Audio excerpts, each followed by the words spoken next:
بسم اللہ الرحمن الرحیم۔ اردو سٹوریوں کے چینل میں خوش آمدید۔ آدھی موت کا تیسرا حصہ۔ باہر سے آنے والے چونکہ اس معاملے سے واقف نہ تھے، اس لیے وہ سمجھ ہی نہیں پا رہے تھے کہ جس کے انتقال پر آئے ہیں وہی ان کے سامنے کھڑا ہے۔ یہ کیسے ہو سکتا ہے؟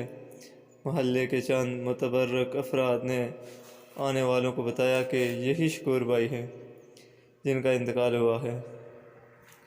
ایک بزرگ نے غور سے نہیں سنا تو پوچھ لیا، وہ کہاں ہے جس کا انتقال ہوا ہے؟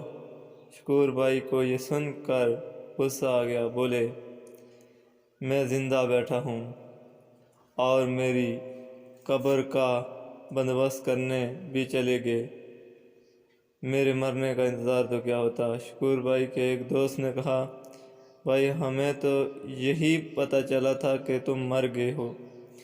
شکور بھائی غصے سے بولے، میں نے کہا ہے کہ میں مر نہیں گیا، میں گہری نیند سو رہا تھا۔ بیوی سمجھی کہ میں مر گیا ہوں۔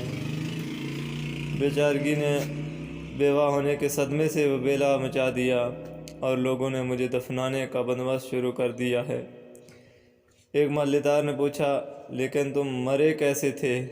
شکور بھائی جھجلا کر بولے، کل دفتر میں کام بہت تھا، رات دیر تک کام کرتا رہا، تھکن سے چور گھر آیا تھا، راستے میں دھول مٹی پھونک پھونک کر نزلہ کھانسی سے بخار سا ہو گیا، طبیعت ٹھیک نہیں تھی، اس لیے رات دیر تک جاگتا رہا، صبح اذانوں کے وقت ہی کہیں نیند آ سکی، انتہائی گہری نیند کی وجہ سے۔ جب میں نہیں اٹھا تو بیوی نے مجھے مردہ اور خود کو بیوہ سمجھ لیا۔ بیوقوف عورت نے مجھے جیتے جی ہی مار دیا تھا۔